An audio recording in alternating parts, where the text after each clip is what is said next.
Hello ಮಕ್ಕಳೇ, ಹೇಗಿದ್ದೀರಾ? ಎಲ್ಲರಿಗೂ ಮೇಧಾ ಟು ಸ್ಕೋರ್ ಮೋರ್ ಯೂಟ್ಯೂಬ್ ಚಾನೆಲ್ಗೆ ನಿಮ್ಮೆಲ್ಲರಿಗೆ ಸ್ವಾಗತ.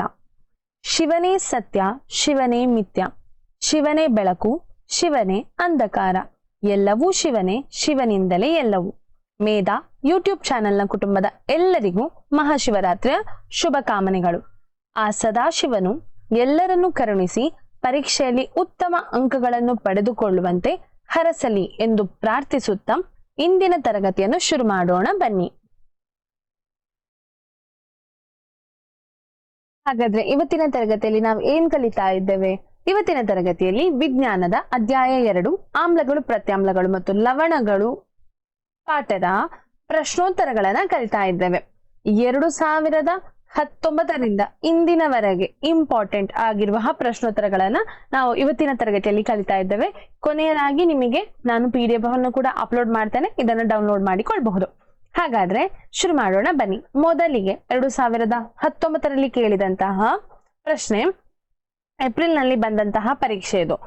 ಈ ಕೆಳಗಿನವುಗಳಲ್ಲಿ ತಟಸ್ಥೀಕರಣ ಕ್ರಿಯೆಯನ್ನು ಪ್ರತಿನಿಧಿಸುವ ರಾಸಾಯನಿಕ ಕ್ರಿಯೆ. ತಟಸ್ಥೀಕರಣ ಕ್ರಿಯೆ ಎಂದರೇನು? ತಟಸ್ಥೀಕರಣ ಕ್ರಿಯೆ ಎಂದರೆ ಆಮ್ಲ ಮತ್ತು ಪ್ರತ್ಯಾಮ್ಲ ಸೇರಿದಾಗ ಲವಣ ಮತ್ತು ನೀರು ಉಂಟಾಗ್ತದಲ್ವಾ? ಲವಣ ಮತ್ತು ನೀರು ಉಂಟಾಗುವ ಕ್ರಿಯೆನ ತಟಸ್ಥೀಕರಣ ಅಂತ ಹೇಳ್ತೇವೆ. ಅಂದ್ರೆ ನೀವು ಆಮ್ಲಕ್ಕೆ ಪ್ರತ್ಯಾಮ್ಲವನ್ನ ಹಾಕಿದಾಗ ಉಂಟಾಗುವ ದ್ರಾವಣ ಆಚೆಯಿಂದ ಆಮ್ಲವೂ ಅಲ್ಲ, ಈಚೆಯಿಂದ ಪ್ರತ್ಯಾಮ್ಲವೂ ಅಲ್ಲ, ಅಲ್ಲಿ ಏನಾಗ್ತದೆ? ಲವಣ ಮತ್ತು ನೀರು ಉತ್ಪತ್ತಿ ಆಗ್ತದೆ. ಅಂತಹ ಕ್ರಿಯೆಯನ್ನ ತಟಸ್ಥೀಕರಣ ಕ್ರಿಯೆ ಅಂತ ಹೇಳ್ತೇವೆ.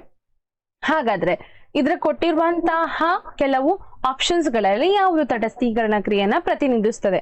BaCl2 ಪ್ಲಸ್ H2SO4 ಅಂದ್ರೆ ಬೇರಿಯಂ ಕ್ಲೋರೈಡ್ ಮತ್ತು ಸೋಡಿಯಂ ಸಲ್ಫ್ಯೂರಿಕ್ ಆಸಿಡ್ ಅಂದ್ರೆ ಸಲ್ಫ್ಯೂರಿಕ್ ಆಮ್ಲ, ಬೇರಿಯಂ ಸಲ್ಫೇಟ್ ಪ್ಲಸ್ ಹೈಡ್ರೋಕ್ಲೋರಿಕ್ ಆಮ್ಲ. ಇದೇನಾಗ್ತದೆ? ಇದು ಒಂದು ತಟಸ್ಥೀಕರಣ ಕ್ರಿಯೆ ಅಲ್ಲ, ಆದರೆ ಇದು ದ್ವಿಸ್ಥಾನ ಪಲ್ಲಟ ಕ್ರಿಯೆ ಆಗ್ತದೆ. ಯಾಕೆ ಹೇಳಿದ್ರೆ ಬೇರಿಯಂ ಕ್ಲೋರೈಡ್ ಅನ್ನೋದು ಒಂದು ಲವಣ.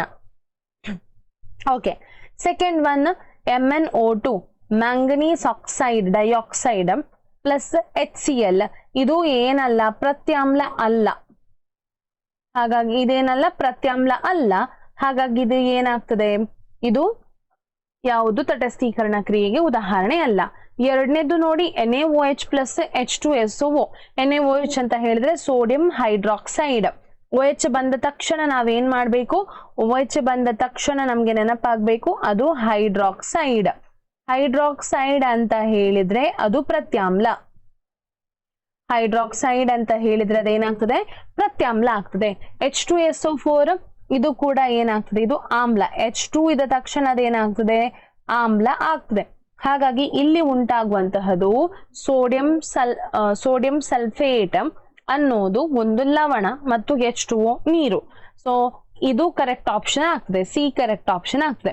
ಅದೇ ಡಿ ಅನ್ನ ನೋಡಿ, AgNO3 ಅದೇನಾಗ್ತದೆ? ಅದು ಲವಣ ಆಗಿದೆ. ಸೊ ಹಾಗಾಗಿ ಅದು ತಟಸ್ಥೀಕರಣ ಕ್ರಿಯೆಗೆ ಉದಾಹರಣೆ ಅಲ್ಲ. ಎರಡನೇ ಪ್ರಶ್ನೆಗೆ ಹೋಗೋಣ.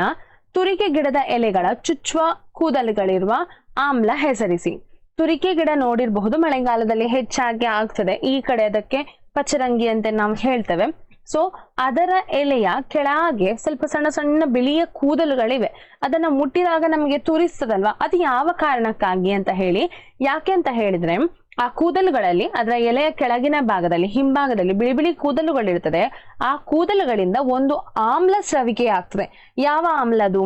ಮೆಥನೋಯಿಕ್ ಆಮ್ಲ ಅಥವಾ ಫಾರ್ಮಿಕ್ ಆಮ್ಲ ಅನ್ನೋದು. ಆಯ್ತಾ? ಮೆಥನೋಯಿಕ್ ಆಮ್ಲ ಅಥವಾ ಫಾರ್ಮಿಕ್ ಆಮ್ಲ ಎರಡು ಕೂಡ ಒಂದೇ ಅದು. ಸೊ ಈ ಆಮ್ಲ ನಮ್ಮ ಸ್ಕಿನ್ ಅನ್ನ ಅಂದ್ರೆ ಚರ್ಮವನ್ನ ತಾಕಿದಾಗ ನಮ್ಗೆ ಏನಾಗ್ತದೆ? ತುರಿಸ್ಲಿಕ್ಕೆ ಸ್ಟಾರ್ಟ್ ಆಗ್ತದೆ. ಸೊ ಇದಕ್ಕೆ ಏನ್ ಮದ್ದು ಮಾಡ್ಬೋದು? ನಮಗೆ ಇದಕ್ಕೆ ಪೇಸ್ಟ್ ಅನ್ನ ಹಚ್ಬಹುದು. ಯಾಕೆ ಹೇಳಿದ್ರೆ ಟೂತ್ ಪೇಸ್ಟ್ ಅನ್ನೋದು ಪ್ರತ್ಯಾಮ್ಲದಿಂದ ಆಗಿರುವ ಕಾರಣ ಅದನ್ನ ಹಚ್ಚಬಹುದು. ಅಥವಾ ಬೇಕಿಂಗ್ ಸೋಡಾ ಇದೆಯಲ್ವಾ, ಬೇಕಿಂಗ್ ಸೋಡಾದ ಒಂದು ನೀರು ಹಾಕಿ ಅದಕ್ಕೆ ಸ್ವಲ್ಪ ಪೇಸ್ಟ್ ತರ ಮಾಡಿ ಅದನ್ನು ಕೂಡ ಆ ಜಾಗಕ್ಕೆ ಹಚ್ಚಿದಾಗ ಅದರಿಂದ ನಮ್ಗೆ ಏನ್ ಸಿಗ್ತದೆ? ರಿಲೀಫ್ ಸಿಗ್ತದೆ. ಇದು ಗೊತ್ತಿರ್ಬೇಕು. ತುರಿಕೆ ಗಿಡದ ಎಲೆಗಳಿಂದ ಯಾವ ಆಮ್ಲ ಸ್ರವಿಕೆ ಆಗ್ತದೆ? ಮೆಥನೋಯಿಕ್ ಆಮ್ಲ. ಇದೇ ಆಮ್ಲ ಜೇನುಹುಳ ಕಚ್ಚಿದಾಗ ಕೂಡ ದಪ್ಪಗಾಗುವ ಕಾರಣ ಯಾಕೆ ಹೇಳಿದ್ರೆ ಜೇನುಹುಳದ ಇದರಲ್ಲಿ ಕೂಡ ಏನಾಗ್ತದೆ? ಮೆಥನೋಯಿಕ್ ಆಮ್ಲ ನಮ್ಮ ದೇಹವನ್ನ ಸೇರ್ತದೆ. ಹಾಗಾಗಿ ಮೂರನೇದು ನೋಡಿ, ಸಲ್ಫ್ಯೂರಿಕ್ ಆಮ್ಲದೊಂದಿಗೆ ಸತುವಿನ ಚೂರುಗಳ ವರ್ತನೆಯನ್ನ ತೋರಿಸುವ ಉರಿಸುವಿಕೆಯ ಮೂಲಕ ಹೈಡ್ರೋಜನ್ ಅನಿಲದ ಪರೀಕ್ಷೆಯಲ್ಲಿ ಉಪಯೋಗಿಸುವ ಉಪಕರಣದ ಜೋಡಣೆಯ ಚಿತ್ರವನ್ನ ಬರೆಯಿರಿ. ಈ ಕೆಳಗಿನ ಭಾಗಗಳನ್ನ ಗುರುತಿಸಿ. ಇದೊಂದು ಇಂಪಾರ್ಟೆಂಟ್ ಚಿತ್ರ ಆಗಿದೆ. ಯಾಕೆ ಹೇಳಿದ್ರೆ ನೀವು ಪ್ರತಿ ಸಲ ಯಾವ ಎಕ್ಸಾಮ್ ಬೇಕಾದ್ರೂ ನೋಡಿದ್ರೆ ಈ ಚಿತ್ರ ಬಂದಿರ್ತದೆ. ಅಷ್ಟು ವರ್ಷದಿಂದ ಇಷ್ಟು ವರ್ಷದ ತನಕ ಈ ಚಿತ್ರ ಇದೇ ಇರ್ತದೆ. ಪಾಪ್ ಸೌಂಡ್ ಬರುವಂತಹ ಚಿತ್ರ ಇದು. ಸೊ ಇದನ್ನ ನೀವು ಕಲಿಲೇಬೇಕು, ಇದನ್ನ ಬಿಡುವ ಹಾಗಿಲ್ಲ. ಅದನ್ನ ಕಲ್ತುಕೊಳ್ಳಿ. ನಾನು ಅದನ್ನ ಹೇಗೆ ಮಾಡುದೇನಂತ ಹೇಳಲಿಕ್ಕೆ ಹೋಗುದಿಲ್ಲ. ಸೊ ಕಲ್ತುಕೊಳ್ಳಿ. ಈಗಾಗಲೇ ನಿಮ್ಗೆ ಐಡಿಯಾ ಇರಬಹುದು. ನೀವು ಪೂರ್ವ ಸಿದ್ಧತಾ ಪರೀಕ್ಷೆಗಳನ್ನ ಬರೆದಿದ್ದೀರಿ. 4ನೇ ಪ್ರಶ್ನೆಗೆ ಹೋಗೋಣ. ಜಲೀಯ ಸೋಡಿಯಂ ಕ್ಲೋರೈಡ್ ದ್ರಾವಣದಲ್ಲಿ ಕೆಂಪು ಲಿಟ್ಮಸ್ ಕಾಗದ ಹಾಗೂ ನೀಲಿ ಲಿಟ್ಮಸ್ ಕಾಗದಗಳನ್ನ ಅದ್ದಿದಾಗ ಅವುಗಳ ಬಣ್ಣ ಯಾವುದೇ ಬದಲಾವಣೆ ಇರುವುದಿಲ್ಲ. ಆದರೆ ಅದೇ ದ್ರಾವಣದ ಮೂಲಕ ನೇರ ವಿದ್ಯುತ್ ಹಾಯಿಸಿದ ನಂತರ ಕೆಂಪು ಲಿಟ್ಮಸ್ ನೀಲಿ ಬಣ್ಣಕ್ಕೆ ತಿರುಗುತ್ತದೆ. ಈ ಬದಲಾವಣೆಗೆ ಕಾರಣವಾದ ಉತ್ಪನ್ನ ಯಾವುದು? ಈ ಉತ್ಪನ್ನದ ಯಾವುದಾದರೂ 2 ಉಪಯೋಗಗಳನ್ನ ತಿಳಿಸಿ. ಇಲ್ಲಿ ಉಂಟಾಗುವ ಉತ್ಪನ್ನ ಸೋಡಿಯಂ ಹೈಡ್ರಾಕ್ಸೈಡ್. ಜಲೀಯ ಸೋಡಿಯಂ ಕ್ಲೋರೈಡ್ ದ್ರಾವಣದಲ್ಲಿ ಸೋಡಿಯಂ ಕ್ಲೋರೈಡ್ ದ್ರಾವಣಕ್ಕೆ ಏನಾಗುದಿಲ್ಲ, ಅದೇನಾಗ್ತದೆ, ನೀವು ಅದಕ್ಕೆ ಕೆಂಪು ಲಿಟ್ಮಸ್ ಅಥವಾ ನೀಲಿ ಲಿಟ್ಮಸ್ ಹಾಕಿದ್ರೆ ಅದೇನಾಗುವುದಿಲ್ಲ, ಅದು ಯಾವ ಬಣ್ಣಕ್ಕೂ ತಿರುಗುವುದಿಲ್ಲ ಅಂತ ಹೇಳ್ತಾರೆ. ಅದೇ ದ್ರಾವಣದ ಮೂಲಕ ನೀವು ವಿದ್ಯುತ್ತನ್ನ ಹಾಯಿಸಿದಾಗ ಏನಾಗ್ತದೆ ಕೆಂಪು ಬಣ್ಣ ನೀಲಿ ಬಣ್ಣಕ್ಕೆ ತಿರುಗುತ್ತದೆ. ಈ ಬದಲಾವಣೆಗೆ ಕಾರಣವಾದ ಉತ್ಪನ್ನ ಯಾವುದು ಅಂತ ಹೇಳಿ ನಾವು ಬರಿಬೇಕು. ಜಲೀಯ ದ್ರಾವಣ ಸೋಡಿಯಂ ಕ್ಲೋರೈಡ್ ಏನಾಗ್ತದೆ ಅಂತ ಹೇಳಿದ್ರೆ ಇಲ್ಲಿ ಉಂಟಾಗುವ ಉತ್ಪನ್ನ ಸೋಡಿಯಂ ಹೈಡ್ರಾಕ್ಸೈಡ್. ಸೋಡಿಯಂ ಹೈಡ್ರಾಕ್ಸೈಡ್ ನ ಉಪಯೋಗಗಳು ಯಾವುದು? ಸೋಡಿಯಂ ಹೈಡ್ರಾಕ್ಸೈಡ್ ನ ಉಪಯೋಗಗಳು ಯಾವ್ದಂತ ಹೇಳಿದ್ರೆ ಅದನ್ನ ಸಾಬೂನು ಅಥವಾ ಮಾರ್ಜಕಗಳ ಅಂದ್ರೆ ಡಿಟರ್ಜೆಂಟ್ ಅಂತ ಏನ್ ಹೇಳ್ತೀವಿ ಅದರ ತಯಾರಿಕೆಗೆ ಉಪಯೋಗಿಸ್ತಾರೆ. ಮತ್ತೆ ಲೋಹಗಳ ಜಿಡ್ಡು ನಿವಾರಣೆಗೆ ಉಪಯೋಗಿಸ್ತಾರೆ, ಸಾಬೂನುಗಳಿಗೆ ಉಪಯೋಗಿಸ್ತಾರೆ, ಕಾಗದದ ತಯಾರಿಕೆಗಳಿಗೆ ಕೂಡ ಉಪಯೋಗಿಸ್ತಾರೆ, ಹಾಗೂ ಕೃತಕ ನೂಲುಗಳ ತಯಾರಿಕೆಗಳಿಗೆ ಕೂಡ ಉಪಯೋಗಿಸ್ತಾರೆ ಅಂತ ನಾವು ಹೇಳ್ತೇವೆ. ಆಯ್ತಾ?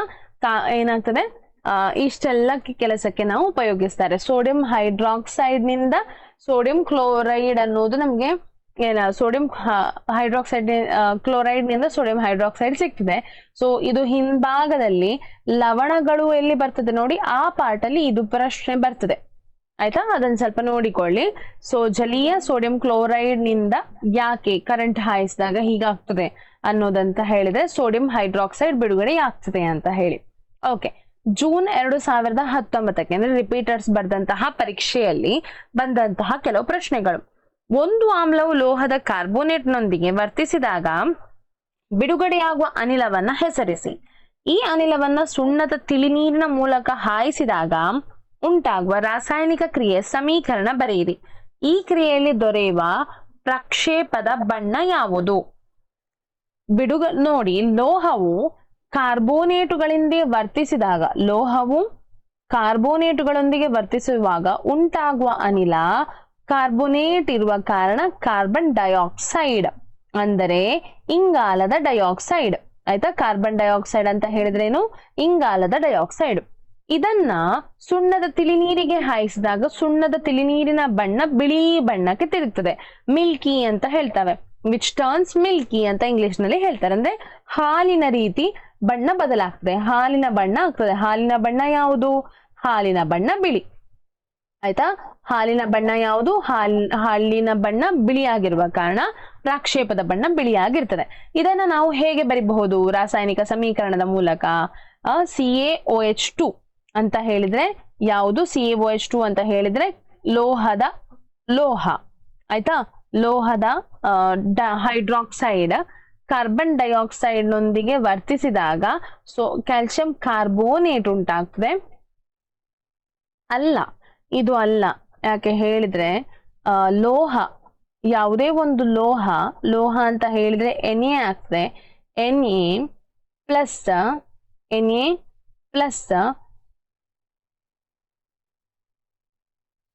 NaHCO3. ಆಯ್ತಾ? ಒಂದು ನಿಮಿಷ. HCl ಆಮ್ಲ ಅಲ್ವಾ? ಆಮ್ಲ ಆಮ್ಲ ಸೋಡಿಯಂ ಬೈಕಾರ್ಬೋನೇಟ್ನೊಂದಿಗೆ ವರ್ತಿಸಿದಾಗ, ಲೋಹದ ಕಾರ್ಬೋನೇಟ್ನೊಂದಿಗೆ ವರ್ತಿಸಿದಾಗ ಉಂಟಾಗ್ತದೆ ಯಾವುದೆಲ್ಲ? ಒಂದು ಲವಣ NaCl ಪ್ಲಸ್ CO2 ಪ್ಲಸ್ ಸ್ವಲ್ಪ ನೀರು. ಆಯ್ತಾ? ಇದಲ್ಲ, ಇದು ಬರಿಬೇಡಿ, ಈಗ ಬರ್ತದನ್ನ ಬರೀರಿ. ಸೊ ಏನಾಗ್ತದೆ? ಕಾರ್ಬನ್ ಡೈಆಕ್ಸೈಡ್ ಬಿಡುಗಡೆ ಆಗ್ತದೆ. ಓಕೆ, ಈಗ ನಂತರ ಎರಡನೇ ಪ್ರಶ್ನೆಗೆ ಹೋಗೋಣ. ವೈಜ್ಞಾನಿಕ ಕಾರಣ ಕೊಡಿ. ಆಮ್ಲವನ್ನು ಸಾರರಿಕ್ತಗೊಳಿಸುವಾಗ ಆಮ್ಲವನ್ನ ನೀರಿಗೆ ಸೇರಿಸಬೇಕು. ಸಾರರಿಕ್ತಗೊಳಿಸುವುದಂತ ಹೇಳಿದ್ರೆ ಅದರ ಪ್ರಬಲತೆಯನ್ನ ಸ್ವಲ್ಪ ಕಡಿಮೆ ಮಾಡುದು, ನೀರಿನಲ್ಲಿ ವಿಲೀನಗೊಳಿಸುವ ಕ್ರಿಯೆ. ಆಯ್ತಾ? ಸಾರರಿಕ್ತ ಅನ್ನೋದೇನು? ನೀರಿನಲ್ಲಿ ಏನು ಮಾಡುವ ಕ್ರಿಯೆ? ಅದನ್ನ ವಿಲೀನಗೊಳಿಸುವ ಕ್ರಿಯೆ.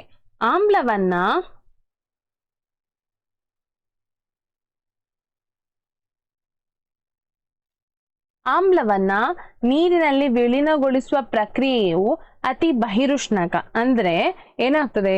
ತುಂಬಾ ಪ್ರಮಾಣದ ಉಷ್ಣ ಬಿಡುಗಡೆ ಆಗ್ತದೆ. ಆಯ್ತಾ? ನೀರನ್ನು ಸಾರರಿಕ್ತ ಆಮ್ಲಕ್ಕೆ ಸೇರಿಸಿದರೆ ಉತ್ಪತ್ತಿಯಾಗುವ ಉಷ್ಣವು ಮಿಶ್ರಣ ಹೊರಸಿಡಿಯುವಂತೆ ಮಾಡಬಹುದು. ಅಂದ್ರೆ ನೀರನ್ನ ನೀವು ಆಮ್ಲಕ್ಕೆ ಡೈರೆಕ್ಟ್ ಹಾಕಿದ್ರೆ ಗ್ಲಾಸ್ ಒಡೆದೋಗ್ತದೆ ಅಥವಾ ಏನಾದ್ರೂ ಬ್ಲಾಸ್ಟ್ ಆಗುವಂತಹ ಚಾನ್ಸಸ್ ತುಂಬಾ ಇರ್ತದೆ. ಹಾಗಾಗಿ ಸುಟ್ಟ ಗಾಯ ಆಗ್ಲಿಕ್ಕೆ ಬಹುದು. ಸೊ ಅದಕ್ಕೋಸ್ಕರ ನಾವೇನ್ ಮಾಡ್ತೇವೆ? ಸ್ವಲ್ಪ ಪ್ರಮಾಣದ ಆಮ್ಲವನ್ನ ತಕೊಂಡು ಅದಕ್ಕೆ ಸ್ವಲ್ಪ ಸ್ವಲ್ಪ ನೀರನ್ನ ಹಾಕಿ ಅದನ್ನ ಆಗ ಏನ್ ಮಾಡ್ತಾ ಇರ್ತೇವೆ? ತಿರುಗಿಸ್ತಾ ಇರ್ತೇವೆ. ಸೊ ಹೀಗೆ ಮಾಡುವುದರಿಂದ ಏನಾಗುವುದಿಲ್ಲ? ಬಹಿರುಷ್ಣಕ ಕ್ರಿಯೆ ಆಗುವುದಿಲ್ಲ, ಹಾಗೆ ಅದು ಸಿಡಿಯುವಂತಹ ಚಾನ್ಸಸ್ ಕಡಿಮೆ. ಅತಿಯಾದ ಬಿಸಿಯಾಗುವಿಕೆಯಿಂದ ಗಾಜಿನ ಸಂಗ್ರಹವು ಒಡೆಯಬಹುದು. ಅಂದ್ರೆ ನೀವು ಒಮ್ಮೆಲೆ ನೀರನ್ನ ಇದಕ್ಕೆ ಹಾಕಿದಾಗ ಅತಿಯಾದ ಶಾಖ ಬಿಡುಗಡೆ ಆಗುವ ಕಾರಣ ಏನಾಗ್ತದೆ? ಪ್ರಣಾಳಗಳು ಒಡೆದು ಹೋಗ್ಬಹುದು, ಅಥವಾ ಯಾವುದೇ ಒಂದು ಬೀಕರ್ ತೆಗೆದುಕೊಂಡಿದ್ರೆ ಅದು ಒಡೆದು ಹೋಗ್ಬಹುದು, ಮತ್ತೆ ಸುಟ್ಟ ಗಾಯಗಳಾಗಬಹುದು ಅನ್ನೋ ಕಾರಣಕ್ಕೆ. ನೆಕ್ಸ್ಟ್ ಎರಡನೇ ಪ್ರಶ್ನೆ ಅಂದ್ರೆ ಅದರಲ್ಲೇ ಪ್ಲಾಸ್ಟರ್ ಆಫ್ ಪ್ಯಾರಿಸ್ ಅನ್ನು ತೇವಾಂಶ ನಿರೋಧಕ ಸಂಗ್ರಹಕದಲ್ಲಿ ಇಡಬೇಕು. ನೀವು ನೋಡಿರಬಹುದು, ಪ್ಲಾಸ್ಟರ್ ಆಫ್ ಪ್ಯಾರಿಸ್ ಅನ್ನೋದಿದೆಯಲ್ಲ, ಬಿಳಿನ ಸಿಮೆಂಟ್ ಹಲ್ಲಿಗೆ ಹಾಕ್ತಾರೆ. ಹಾಗೆ ಮೂಳೆಗಳೇನಾದ್ರೂ ಮುರಿದೋಗಿದ್ರೆ, ಡಿಸ್ಪ್ಲೇಸ್ ಆಗಿದ್ರೆ ಅದಕ್ಕೆ ಹಾಕ್ತಾರೆ. ಹಾಗಾದ್ರೆ ಏನಾಗ್ತದೆ? ಗಾಳಿಗೆ ಎಟ್ಟಿದ ತಕ್ಷಣ ಅದು ಮತ್ತೇನಾಗ್ತದೆ? ಅಲ್ಲೇ ಗಟ್ಟಿ ಆಗ್ತದೆ. ಸೊ ಪ್ಲಾಸ್ಟರ್ ಆಫ್ ಪ್ಯಾರಿಸ್ ಗಾಳಿಯಲ್ಲಿನ ತೇವಾಂಶದೊಂದಿಗೆ ವರ್ತಿಸಿ ಗಟ್ಟಿಯಾಗುವುದನ್ನ ತಡೆಗಟ್ಟಲು ಅದನ್ನು ತೇವಾಂಶ ನಿರೋಧಕ ಸಂಗ್ರಹದಲ್ಲಿ ಇಡಬೇಕು. ಅಂದ್ರೆ ಅದನ್ನು ಸ್ಟೋರ್ ಮಾಡಿಡುವಾಗ ಮತ್ತೆ ಗಟ್ಟಿ ಆಗ್ಬಹುದು. ಒಮ್ಮೆ ಅದನ್ನ ಆಟಿಕೆ ಮಾಡಿದ ನಂತರ ಅಥವಾ ಕೈಗೆ ಹಾಕಿದ ನಂತರ ಗಟ್ಟಿ ಆಗ್ಲೇಬೇಕದು. ಆದ್ರೆ ಅದಕ್ಕಿಂತ ಮುಂಚೆ ಅದನ್ನ ಸಂಗ್ರಹಿಸಿಡುವಾಗ ನಾವು ಯಾವ್ದ್ರಲ್ಲಿ ಸಂಗ್ರಹಿಸಿರ್ತೇವೆ? ತೇವಾಂಶ ನಿರೋಧಕ ಸಂಗ್ರಹಕದಲ್ಲಿ ಸಂಗ್ರಹಿಸಿ ಇಡ್ತೇವೆ. ಮೂರನೇ ಪ್ರಶ್ನೆಗೆ ಹೋಗೋಣ. ತಟಸ್ಥೀಕರಣ ಕ್ರಿಯೆ ಎಂದರೇನು? ತಟಸ್ಥೀಕರಣ ಕ್ರಿಯೆ ಎಂದರೆ ನಾನು ಆಗಾಗಲೇ ಹೇಳಿದೆ, ಆಮ್ಲ ಪ್ರತ್ಯಾಮ್ಲಗಳು ಪರಸ್ಪರ ವರ್ತಿಸಿ ನೀರು ಮತ್ತು ಲವಣ ಉಂಟು ಮಾಡುವ ಕ್ರಿಯೆಗೆ ತಟಸ್ಥೀಕರಣ ಕ್ರಿಯೆ ಎನ್ನುವರು. ಇದಕ್ಕೆ ಏನಾದ್ರೂ ಬೇಕಾದ್ರೂ ಉದಾಹರಣೆ ಬೇಕಾದ್ರೆ HCl ಹೈಡ್ರೋಕ್ಲೋರಿಕ್ ಆಮ್ಲ, NaOH ಸೋಡಿಯಂ ಹೈಡ್ರಾಕ್ಸೈಡ್ ಏನಾಗ್ತದೆ? ಲವಣ ಉಂಟಾಗ್ತದೆ, NaCl ಪ್ಲಸ್ H2O ಅನ್ನೋದು. ನಾಲ್ಕನೇ ಪ್ರಶ್ನೆ, ಕ್ಲೋರ್ ಆಲ್ಕಲಿ ಪ್ರಕ್ರಿಯೆ ಉತ್ಪನ್ನಗಳನ್ನ ಹೆಸರಿಸಿ ಪ್ರತಿಯೊಂದರ ಒಂದೊಂದು ಉಪಯೋಗವನ್ನ ಬರೆಯಿರಿ. ಕ್ಲೋರ್ ಆಲ್ಕಲಿ ಪ್ರಕ್ರಿಯೆಯಲ್ಲಿ ದೊರೆಯುವ ಉಪ ಉತ್ಪನ್ನಗಳು ಯಾವುದೆಲ್ಲ? ಉಪ ಉತ್ಪನ್ನಗಳನ್ನ ಬರಿಬೇಕು. ಕ್ಲೋರ್ ಆಲ್ಕಲಿ ಪ್ರಕ್ರಿಯೆ ಏನಿದೆ ಅಲ್ವಾ, ಅದರಲ್ಲಿ ದೊರೆಯುವ ಉಪ ಉತ್ಪನ್ನಗಳು ಯಾವುದೆಲ್ಲ? ಕ್ಲೋರಿನ್ ಅನಿಲ, ಹೈಡ್ರೋಜನ್ ಅನಿಲ ಮತ್ತು ಸೋಡಿಯಂ ಹೈಡ್ರಾಕ್ಸೈಡ್. ಕ್ಲೋರಿನ್ ಅನಿಲ, ಹೈಡ್ರೋಜನ್ ಅನಿಲ ಮತ್ತೆ ಯಾವುದು? Sodium hydroxide. ಕ್ಲೋರಿನ್ ಉಪಯೋಗ ಯಾವುದ್ರಲ್ಲಿ? ನೀರಿನ ಶುದ್ಧೀಕರಣ ಘಟಕಗಳಲ್ಲಿ. ಕ್ಲೋರಿನ್ ಒಂದು ಟ್ಯಾಬ್ಲೆಟ್ ಸಿಗ್ತದೆ, ಅದನ್ನ ನೀರಿಗೆ ಹಾಕ್ತಾರೆ, ಸ್ವಿಮ್ಮಿಂಗ್ ಪೂಲ್ಗೆ ಹಾಕ್ತಾರೆ, ಅಲ್ಲಿ ಪಾಚಿ ಬೆಳೆಯದಂತೆ. ಹಾಗೂ ಸೋಂಕು ನಾಶಕ ಕೀಟನಾಶಕಗಳ ತಯಾರಿಕೆಯಲ್ಲಿ, PVC ಮತ್ತು CFC ಗಳ ತಯಾರಿಕೆಯಲ್ಲಿ. PVC ಅಂತ ಹೇಳಿದ್ರೆ ಪಾಲಿವಿನೈಲ್ ಕ್ಲೋರೈಡ್ ಮತ್ತು CFC ಅಂತ ಹೇಳಿದ್ರೆ ಕ್ಲೋರೋಫ್ಲೋರೋ ಕಾರ್ಬನ್. ಇದ್ರಲ್ಲೆಲ್ಲ ಇದು PVC ಅಂತ ಹೇಳಿದ್ರೆ ಪೈಪ್ಗಳು, ಆಯ್ತಾ? ಪ್ಲಾಸ್ಟಿಕ್ ನ ಪೈಪ್ಗಳು. ಅದ್ರಲ್ಲೆಲ್ಲ ಏನ್ ಮಾಡ್ತಾರೆ? ಬಳಕೆ ಮಾಡ್ತಾರೆ. ಅದನ್ನ ತಯಾರಿಸುವಾಗ ಅದರ ಘಟಕಗಳಲ್ಲಿ ಇದನ್ನ ಉಪಯೋಗಿಸ್ತಾರೆ. ಹೈಡ್ರೋಜನ್ ಅನಿಲದ ಉಪಯೋಗವೇನು? ಇಂಧನವಾಗಿ ಬಳಕೆ, ರಸಗೊಬ್ಬರ ತಯಾರಿಕೆಯಲ್ಲಿ ಬಳಕೆ. ರಸಗೊಬ್ಬರ ಅಂತ ಹೇಳಿದ್ರೆ ಗೊಬ್ಬರಗಳನ್ನ ತಯಾರಿಸುವಾಗ, ಮತ್ತೆ ಇಂಧನವಾಗಿ ಕೂಡ ಅದನ್ನ ಬಳಸ್ತಾರೆ ವಿಮಾನಗಳಲ್ಲೆಲ್ಲ. ಸೋಡಿಯಂ ಹೈಡ್ರಾಕ್ಸೈಡ್ ನ ಉಪಯೋಗ ಏನು? ಸಾಬೂನು ಮತ್ತು ಮಾರ್ಜಕಗಳ ತಯಾರಿಕೆಯಲ್ಲಿ, ಕಾಗದದ ತಯಾರಿಕೆಯಲ್ಲಿ, ಹಾಗೆ ಕೃತಕ ನೂಲುಗಳ ತಯಾರಿಕೆಯಲ್ಲಿ. ಇದರಲ್ಲಿ ಇರುವಂತಹ ಎಲ್ಲಾ ಲವಣಗಳ ಅಟ್ಲೀಸ್ಟ್ ಎರಡೆರಡು ಉಪಯೋಗಗಳನ್ನ ನೀವು ಕಲಿಯಲೇಬೇಕು, ಕಂಪಲ್ಸರಿ ಇದು. ಯಾಕೆ ಹೇಳಿದ್ರೆ ಇದರಲ್ಲಿ ಯಾವ್ದಾದ್ರು ಒಂದು ನಿಮ್ಗೆ ಬಂದೇ ಬರ್ತದೆ ಎಕ್ಸಾಮಿಗೆ. ಮುಂದಕ್ಕೆ ಹೋಗೋಣ. ಏಪ್ರಿಲ್ನಲ್ಲಾದ 2020ರ ಪ್ರಶ್ನೆ ಪತ್ರಿಕೆಯ ಕೆಲವು ಪ್ರಶ್ನೆಗಳು. ಒಂದು ದ್ರಾವಣದ pH ಮೌಲ್ಯ ಹೆಚ್ಚಾದಂತೆ ಏನಾಗ್ತದೆ? pH ನ ಮೌಲ್ಯ ನಿಮ್ಗೆ ಗೊತ್ತಿರಬಹುದು. pH ಅನ್ನೋದು ಸ್ಕೇಲ್ ಅಲ್ವಾ, 0ಯಿಂದ 14ರವರೆಗೆ ಇರ್ತದೆ. 7 ಅಂತ ಹೇಳಿದ್ರೆ ಅದು ತಟಸ್ಥವನ್ನ ಸೂಚಿಸ್ತದೆ. 0.1ರಿಂದ 7ರವರೆಗೆ ಅಂದ್ರೆ 6.9ರವರೆಗೆ ಎಲ್ಲವೂ ಆಮ್ಲಗಳಾಗಿರ್ತದೆ. ಹಾಗೆ ಅಂತೆ ಅದು ಹೆಚ್ಚಾದಂತೆ ಏನಾಗ್ತದೆ? ಅದು ಪ್ರತ್ಯಾಮ್ಲ ಆಗ್ತದೆ. ಪ್ರತ್ಯಾಮ್ಲದಲ್ಲಿ pH ಹೆಚ್ಚಾದಂತೆ OH ನ ಪ್ರಮಾಣ ಏನಾಗ್ತದೆ? ಹೆಚ್ಚಾಗ್ತದೆ. ಹೈಡ್ರೋಜನ್ ನ ಪ್ರಮಾಣ ಕಡಿಮೆ ಆಗ್ತದೆ. ನಿಮ್ಮೆಲ್ಲರಿಗೆ ಗೊತ್ತಿರುವ ಹಾಗೆ ಆಮ್ಲದಲ್ಲಿ ಹೈಡ್ರೋಜನ್ ನ ಪ್ರಮಾಣ ಹೆಚ್ಚು. ಆಮ್ಲದಲ್ಲಿ ಯಾವುದು? ಹೈಡ್ರೋಜನ್ ನ ಪ್ರಮಾಣ ಹೆಚ್ಚು. pH ಕಡಿಮೆ ಆದಂತೆ ಈಚೆ ಬರುವಾಗ ಹೈಡ್ರೋಜನ್ ನ ಪ್ರಮಾಣ ಏರಿಕೆ ಆಗ್ತದೆ. ಆಯ್ತಾ? ಈಚೆ ಅಂದ್ರೆ pH ಹೆಚ್ಚಾಗ್ತದಂತೆ ಹೈಡ್ರೋಜನ್ ನ ಪ್ರಮಾಣ ಏನಾಗ್ತದೆ? ಇಳಿಕೆ ಆಗ್ತದೆ. ಅದೇ ರೀತಿ pH ಬಲಭಾಗಕ್ಕೆ ಹೋದಂತೆ OH ನ ಪ್ರಮಾಣ ಏರಿಕೆ ಆಗ್ತದೆ.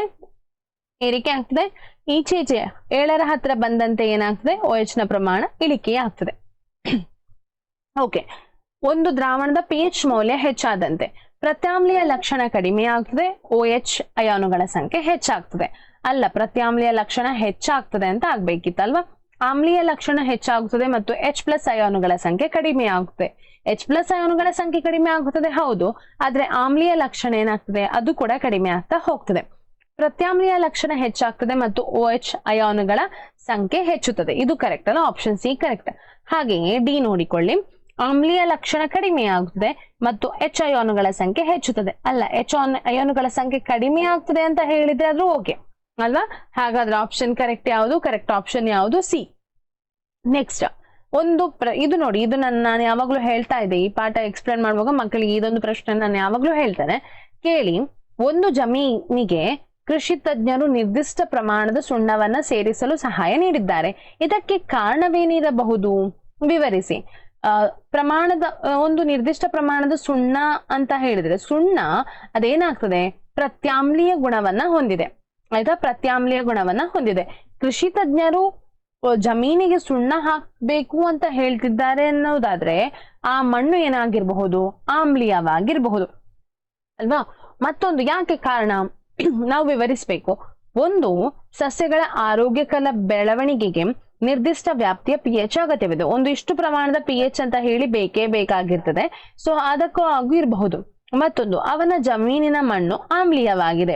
ಹೌದು, ಯಾಕೆ ಹೇಳಿದ್ರೆ ಪ್ರತ್ಯಾಮ್ಲೀಯ ಹಾಕ್ಲಿಕ್ಕೆ ಹೇಳ್ತಾ ಇದ್ದಾರೆ. ಹಾಗಾದ್ರೆ ಮಣ್ಣು ಏನಾಗಿರ್ಬಹುದು? ಆಮ್ಲೀಯವಾಗಿರ್ಬಹುದು. ಸುಣ್ಣವು ಪ್ರತ್ಯಾಮ್ಲೀಯವಾಗಿರುವುದರಿಂದ ಮಣ್ಣಿಗೆ ಸೇರಿಸಿದಾಗ ಅದರ ಆಮ್ಲೀಯತೆ ಕಡಿಮೆ ಆಗ್ತದೆ. ಅರ್ಥ ಆಯ್ತಲ್ವಾ ಇಷ್ಟು? ಸೊ ಅದು 2ನೇ ಪ್ರಶ್ನೆ. 3ನೇ ಪ್ರಶ್ನೆಗೆ ನೋಡಿ. ನೀರಿನಲ್ಲಿ ಆಮ್ಲೀಯ ದ್ರಾವಣ ವಿದ್ಯುತ್ ಅನ್ನು ಪ್ರವಹಿಸುತ್ತದೆ ಎಂಬುದನ್ನು ತೋರಿಸುವ ಉಪಕರಣದ ಚಿತ್ರವನ್ನ ಬರೆದು ಕೆಳಗಿನ ಭಾಗಗಳನ್ನ ಗುರುತಿಸಿ. ಇದು ಕೂಡ ಇಂಪಾರ್ಟೆಂಟ್ ಆಗಿದೆ, ತುಂಬಾ ಇಂಪಾರ್ಟೆಂಟ್. ಚಿತ್ರವನ್ನ ಕಲ್ತುಕೊಳ್ಳಿ. ಸಾರರಿಕ್ತ ಹೈಡ್ರೋಕ್ಲೋರಿಕ್ ಆಮ್ಲದ ದ್ರಾವಣ ಮತ್ತೆ ರಬ್ಬರ್ ಕಾರ್ಕ್. ಆ ಚಿತ್ರ ಕಲ್ತುಕೊಳ್ಳಿ. ಕೆಳಗಿರುವಂತಹದ್ದು ರಬ್ಬರ್ ಕಾರ್ಕ್ ಮತ್ತು ದ್ರಾವಣ ಏನ್ ತಗೊಂಡಿದ್ದೇವೆ ಅದು ಸಾರರಿಕ್ತ ಹೈಡ್ರೋಕ್ಲೋರಿಕ್ ದ್ರಾವಣ ಆಗಿರ್ತದೆ. ಮತ್ತೆ ನೋಡಿ, ಅದೇ ಚಿತ್ರ ಇನ್ನೊಮ್ಮೆ ರಿಪೀಟ್ ಆಗಿದೆ. 2019ರಲ್ಲಿ ಕೇಳಿದ್ದನ್ನು ಪುನಃ 20ರಲ್ಲಿ ಕೇಳಿದ್ದಾರೆ. ಸಲ್ಫ್ಯೂರಿಕ್ ಆಮ್ಲದೊಂದಿಗೆ ಸತುವಿನ ಚೂರ್ಣಗಳ ವರ್ತನೆಯನ್ನ ತೋರಿಸುವ ಮತ್ತು ಉರಿಸುವ ಮೂಲಕ ಹೈಡ್ರೋಜನ್ ಅನಿಲದ ಪರೀಕ್ಷೆಯಲ್ಲಿ ಉಪಯೋಗಿಸುವ ಉಪಕರಣದ ಜೋಡಣೆ ಚಿತ್ರವನ್ನ ಬರೆಯಿರಿ. ಈ ಕೆಳಗಿನ ಭಾಗಗಳನ್ನ ಗುರುತಿಸಿ. ಸಾಬೂನಿನ ದ್ರಾವಣ ಮತ್ತು ಪ್ರಣಾಳ ಅಂತ ಹೇಳಿ. ಸೊ ಪ್ರಣಾಳ ಯಾವುದಂತ ಗೊತ್ತಿದೆ ನಿಮ್ಗೆ? ಪ್ರಣಾಳ ಯಾವತ್ತು ಈ ರೀತಿ ಇರ್ತದೆ, ಟೆಸ್ಟ್ ಟ್ಯೂಬ್ ಅಂತ ಹೇಳ್ತೇವಲ್ಲ, ಅದು ಪ್ರಣಾಳ. ಆಯ್ತಾ? ಇದು ಡೆಲಿವರಿ ಟ್ಯೂಬ್. ಇಲ್ಲೊಂದು ಕಾಣುವಂತಹ ಇದು ಉಂಟಲ್ಲ, ಅದು ಡೆಲಿವರಿ ಟ್ಯೂಬ್ ಆಗಿರ್ತದೆ. ಮತ್ತೆ ಸಾಬೂನಿನ ದ್ರಾವಣ ಇದು ಈ ಬಕೆಟ್ ಅಲ್ಲಿ ಕೆಳಗಿನ ಟಬ್ ಅಲ್ಲಿ ತಗೊಂಡಿರುವಂತಹದ್ದು ಯಾವ್ದಾಗ್ತದೆ? ಸಾಬೂನಿನ ದ್ರಾವಣ ಆಗ್ತದೆ. ಓಕೆ, ನೆಕ್ಸ್ಟ್ ಪ್ರಶ್ನೆಗೆ ಹೋಗೋಣ. 2020ರಲ್ಲಿ ಸೆಪ್ಟೆಂಬರ್ ನಲ್ಲಿ ನಡೆದ ಪ್ರಶ್ನೆ.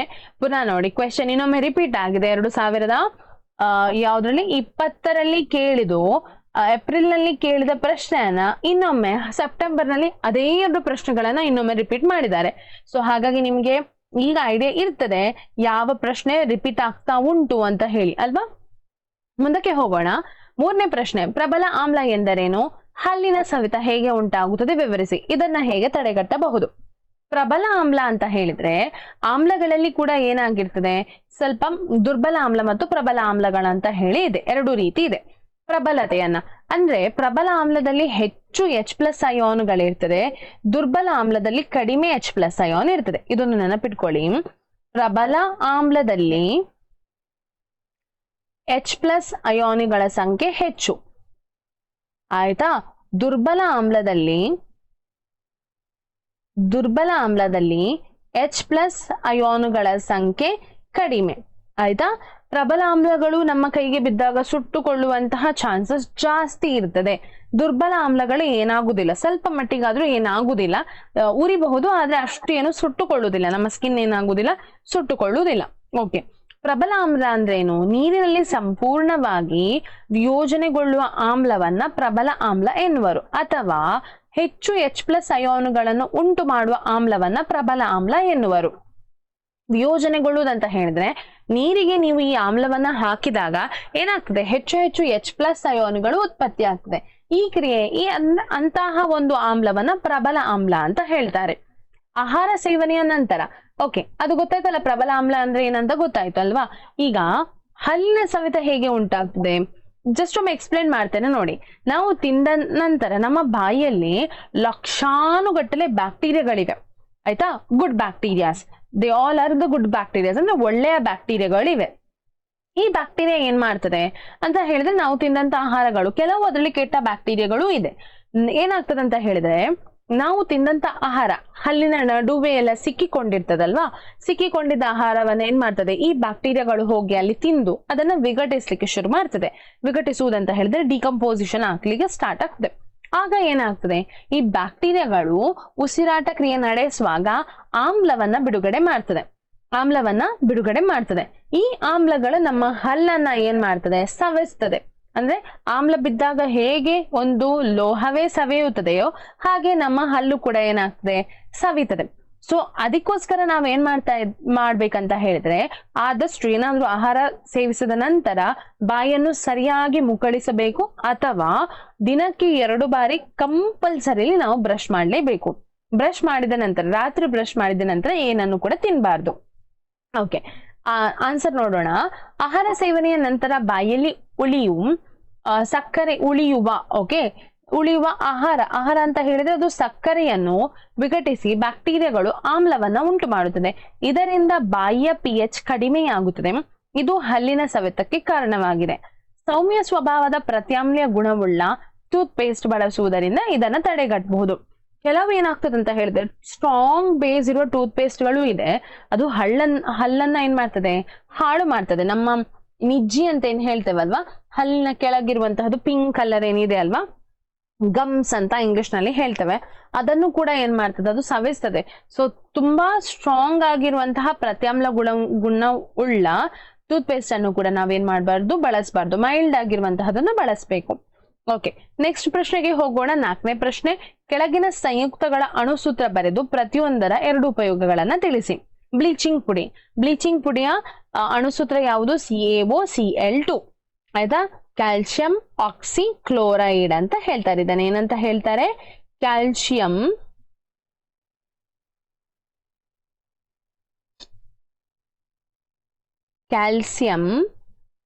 ಆಕ್ಸಿಕ್ಲೋರೈಡ್.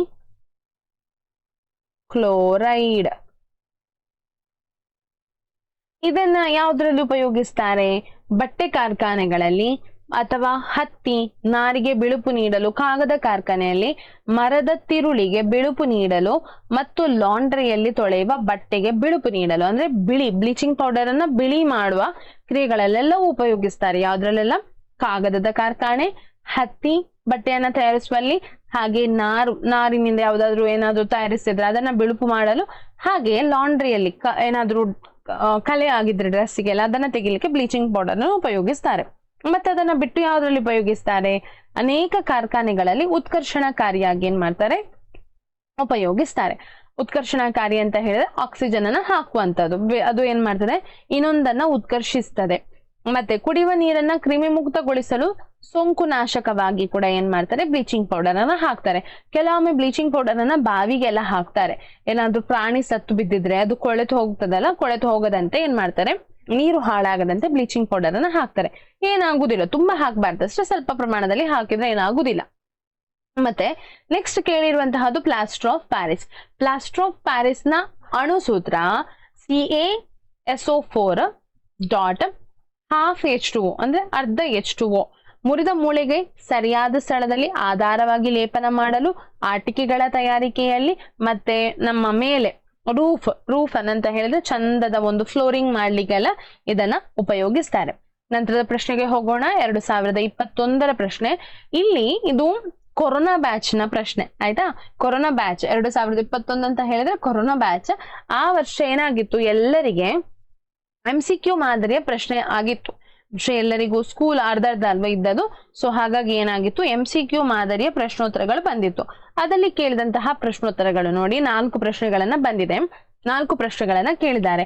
ಆಮ್ಲ ಮತ್ತು ಪ್ರತ್ಯಾಮ್ಲಗಳೆರಡರ ಜೊತೆಗೆ ವರ್ತಿಸಿದಾಗ ಲವಣ ಮತ್ತು ನೀರನ್ನು ಉತ್ಪತ್ತಿ ಮಾಡುವ ಒಂದು ಸಂಯುಕ್ತ. ಅಲ್ಯೂಮಿನಿಯಂ ಆಕ್ಸೈಡ್, ಕಬ್ಬಿಣದ ಆಕ್ಸೈಡ್, ತಾಮ್ರದ ಆಕ್ಸೈಡ್ ಮತ್ತು ಸೋಡಿಯಂ ಆಕ್ಸೈಡ್. ಅಂದ್ರೆ ಇದು ಎರಡರೊಟ್ಟಿಗೆ ಕೂಡ ವರ್ತಿಸ್ತದೆ. ಎಂತ ಹೇಳ್ತಾರೆ ಇದಕ್ಕೆ, ನನಗೊಂದು ಏನೊಂದು ಹೇಳ್ತಾರೆ, ಉಭಯ ಸಮಥಿಂಗ್ ಹೇಳ್ತಾರೆ. ಇಂಗ್ಲಿಷ್ ನಲ್ಲಿ ಇದಕ್ಕೆ ಆಂಫೋಟೆರಿಕ್ ಅಂತ ಹೇಳ್ತಾರೆ. ನನಗೆ ಆಂಫೋಟೆರಿಕ್ ಆಕ್ಸೈಡ್ ಅಂತ ಹೇಳ್ತಾರೆ ಇಂಗ್ಲಿಷ್ ನಲ್ಲಿ. ಕನ್ನಡದಲ್ಲಿ ನನಗೆ ಇದರ ವರ್ಡ್ ಗೊತ್ತಾಗ್ತಾ ಇಲ್ಲ, ನೆನಪು ಬರ್ತಾ ಇಲ್ಲ. ಯಾರಿಗಾದ್ರೂ ಗೊತ್ತಾದ್ರೆ ಅದನ್ನ ಕಮೆಂಟ್ ಮಾಡಿ ತಿಳಿಸಿ ಆಯ್ತಾ. ಕಮೆಂಟ್ ನಲ್ಲಿ ತಿಳಿಸ್ಬೇಕು ಆಯ್ತಾ, ಇದಕ್ಕೆ ಏನ್ ಹೇಳ್ತಾರೆ ಅಂತ ಹೇಳಿ. ಓಕೆ ನೋಡಿ, ಇದೇನಾಗ್ತದೆ ಅಂತ ಹೇಳಿದ್ರೆ ಯಾವುದೋ ಒಂದು ಆಕ್ಸೈಡ್ ಅದು ಆಮ್ಲದೊಂದಿಗೆ ಕೂಡ ವರ್ತಿಸಿದಾಗ ಏನಾಗ್ತದೆ, ಲವಣ ಮತ್ತು ನೀರನ್ನು ಉತ್ಪತ್ತಿಸ್ತದೆ. ಹಾಗೆಯೇ ಪ್ರತ್ಯಾಮ್ಲದೊಂದಿಗೆ ವರ್ತಿಸಿದಾಗ ಕೂಡ ಲವಣ ಮತ್ತು ನೀರನ್ನ ಬಿಡುಗಡೆ ಮಾಡ್ತದೆ. ಅಂತಹ ಒಂದು ಆಕ್ಸೈಡ್ ಯಾವುದು ಅಂತ ಹೇಳಿದ್ರೆ ಅಲ್ಯೂಮಿನಿಯಂ ಆಕ್ಸೈಡ್. ಇದರೊಟ್ಟಿಗೆ ಜಿಂಕ್ ಆಕ್ಸೈಡ್ ಕೂಡ ಇದೆ ಆಯ್ತಾ. ಕೆಲವೊಮ್ಮೆ ಅಲ್ಯೂಮಿನಿಯಂ ಆಕ್ಸೈಡ್ ಅನ್ನ ಕೇಳ್ತಾರೆ, ಕೆಲವೊಮ್ಮೆ ಜಿಂಕ್ ಆಕ್ಸೈಡ್ ಅನ್ನ ಕೂಡ ಕೇಳ್ತಾರೆ. ಎರಡು ಕೂಡ ನೆನಪಿಟ್ಕೊಳ್ಳಿ. ಓಕೆ, ಈಗ ನೋಡಿ ನಂತರದ ಪ್ರಶ್ನೆಗೆ ಹೋಗೋಣ. ಅಂದ್ರೆ ಯಾವುದು, 2ನೇ ಪ್ರಶ್ನೆಗೆ ಹೋಗೋಣ. ಸೋಡಿಯಂ ಕಾರ್ಬೋನೇಟ್ ಸಾರರಿಕ್ತ ಹೈಡ್ರೋಕ್ಲೋರಿಕ್ ಆಮ್ಲದೊಂದಿಗೆ ವರ್ತಿಸಿದಾಗ ಬಿಡುಗಡೆಯಾಗುವ ಅನಿಲ. ಸೋಡಿಯಂ ಕಾರ್ಬೋನೇಟ್ ಆಮ್ಲದೊಂದಿಗೆ ವರ್ತಿಸಿದಾಗ ಏನಾಗ್ತದೆ, ಕಾರ್ಬನ್ ಡೈಆಕ್ಸೈಡ್ ಅನ್ನ ಬಿಡುಗಡೆ ಮಾಡ್ತದೆ. ಓಕೆ, ಅದನ್ನ ಸುಣ್ಣದ ನೀರಿಗೆ ಪರಿವರ್ತಿಸಿದಾಗ ಬಿಳುಪು ಅಂದ್ರೆ ಸುಣ್ಣದ ನೀರು ಏನಾಗ್ತದೆ, ತಿಳಿ ಆಗ್ತದೆ, ಬಿಳಿ ಬಣ್ಣಕ್ಕೆ ತಿರುಗುತ್ತದೆ. ನೀಲಿ ಲಿಟ್ಮಸ್ ಕಾಗದವನ್ನ ಕೆಂಪು ಬಣ್ಣಕ್ಕೆ ಬದಲಾಯಿಸುವ ವಸ್ತು. ಇದರಲ್ಲಿ ಯಾವುದು ಕೆಂಪು ಬಣ್ಣ ಅಂತ ಹೇಳಿದ್ರೆ ರೆಡ್ ಅಂತ ಹೇಳಿದ್ರೆ ಡೇಂಜರ್ ಅಂತ ಹೇಳಿದ ತಕ್ಷಣ ನಮ್ಗೆ ನೆನಪಿಗೆ ಬರಬೇಕು ಆಮ್ಲ ಆಯ್ತಾ.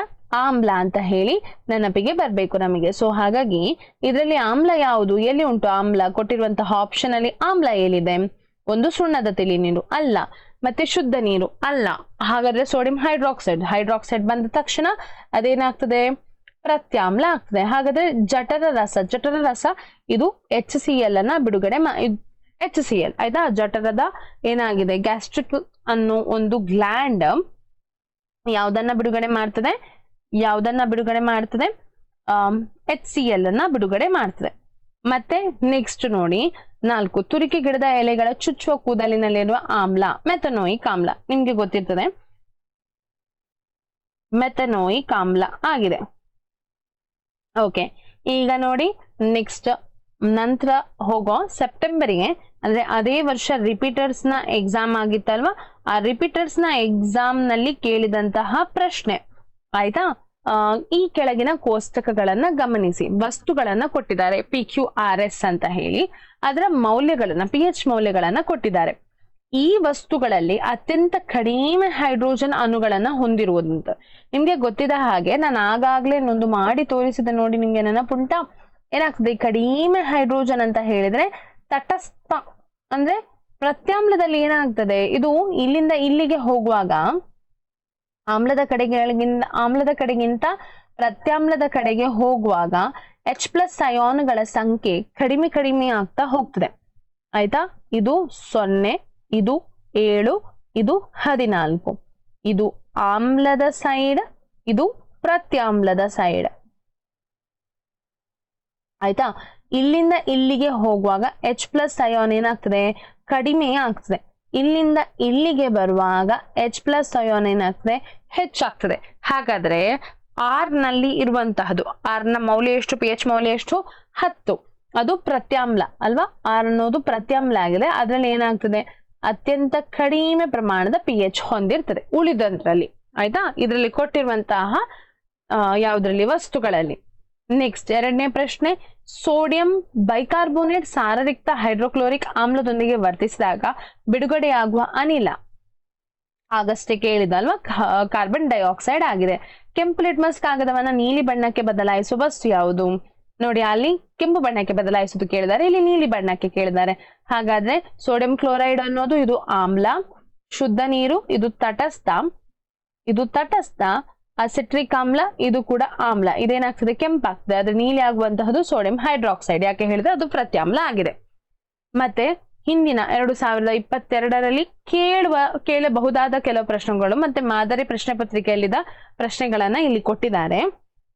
ನೋಡಿ, ಲೋಹೀಯ ಸಂಯುಕ್ತವೊಂದು ಸಾರಯುಕ್ತ ಹೈಡ್ರೋಕ್ಲೋರಿಕ್ ಆಮ್ಲದೊಂದಿಗೆ ವರ್ತಿಸಿ ಗುಳ್ಳೆಗಳನ್ನ ಉತ್ಪತ್ತಿ ಮಾಡುತ್ತದೆ. ಬಿಡುಗಡೆಯಾದ ಅನಿಲ ಉರಿಯುವ ಮೇಣದ ಬತ್ತಿಯನ್ನ ಆರಿಸುತ್ತದೆ. ಈ ಕ್ರಿಯೆಯಲ್ಲಿ ಉಂಟಾದ ಒಂದು ಸಂಯುಕ್ತ ಕ್ಯಾಲ್ಸಿಯಂ ಕ್ಲೋರೈಡ್ ಆದರೆ ಲೋಹೀಯ ಸಂಯುಕ್ತ ಹಾಗೂ ಬಿಡುಗಡೆಯಾದ ಅನಿಲವನ್ನ ಹೆಸರಿಸಿ. ಇಲ್ಲಿ ಜರುಗುವ ರಾಸಾಯನಿಕ ಕ್ರಿಯೆಯ ಸರಿದೂಗಿಸುವ ಸಮೀಕರಣ ಬರೆಯಿರಿ. ಏನಾಗ್ತದೆ? ಕಾರ್ಬನ್ ಯಾವುದು ಲೋಹೀಯ ಸಂಯುಕ್ತ ಒಂದು ಸಾರರಿಕ್ತ ಹೈಡ್ರೋಕ್ಲೋರಿಕ್ ಆಮ್ಲದೊಂದಿಗೆ ಪ್ರತಿವರ್ತಿಸಿ ಏನಾಗ್ತದೆ? ಗುಳ್ಳೆಗಳನ್ನ ಉತ್ಪತ್ತಿ ಮಾಡ್ತದೆ. ಮತ್ತೆ ಅದೇನ್ ಮಾಡ್ತದೆ? ಮೇಣದ ಬತ್ತಿಯನ್ನ ಆರಿಸುತ್ತದೆ. ಆಯ್ತಾ, ಮೇಣದ ಬತ್ತಿಯನ್ನ ಆರಿಸುತ್ತದೆ. ಈ ಕ್ರಿಯೆಯಲ್ಲಿ ಉಂಟಾದ ಒಂದು ಸಂಯುಕ್ತ ಕ್ಯಾಲ್ಸಿಯಂ ಕ್ಲೋರೈಡ್.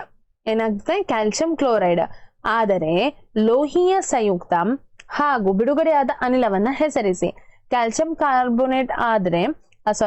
ಕ್ಲೋರೈಡ್ ಆದ್ರೆ ಲೋಹೀಯ ಸಂಯುಕ್ತ ಏನಾಗ್ತದೆ? ಕ್ಯಾಲ್ಸಿಯಂ ಕಾರ್ಬೋನೇಟ್ ಆಗಿದೆ. ಹಾಗಾದ್ರೆ ಬಿಡುಗಡೆಯಾದ ಅನಿಲ ಯಾವುದು? ಕಾರ್ಬನ್ ಡೈಆಕ್ಸೈಡ್ ಅಂದ್ರೆ ಇಂಗಾಲದ ಡೈಆಕ್ಸೈಡ್. ಹಾಗಾದ್ರೆ ಅದರ ರಾಸಾಯನಿಕ ಸಮೀಕರಣ CaCO3 plus HCl CaCl2 plus CO2 plus H2O. ಇದಾಗಷ್ಟೇ ನಾವು ಡಿಸ್ಕಸ್ ಮಾಡಿದ್ವಿ ಅಲ್ವಾ? ಅದೇ ಪ್ರಶ್ನೆನ ಇನ್ನೊಮ್ಮೆ ಕೇಳಿದ್ದಾರೆ ನೋಡಿ. ಮತ್ತೆ ನೋಡಿ, ಎರಡನೇ ಪ್ರಶ್ನೆ, ಪ್ರಣಾಳ A ಮತ್ತು B ಗಳಲ್ಲಿ ಸಮಾನ ಉದ್ದದ ಮೆಗ್ನೀಷಿಯಂ ಪಟ್ಟಿಗಳನ್ನು ತೆಗೆದುಕೊಳ್ಳಲಾಗಿದೆ. ಪ್ರಣಾಳ ಎಗೆ ಹೈಡ್ರೋಕ್ಲೋರಿಕ್ ಆಮ್ಲವನ್ನ ಸೇರಿಸಲಾಗಿದೆ.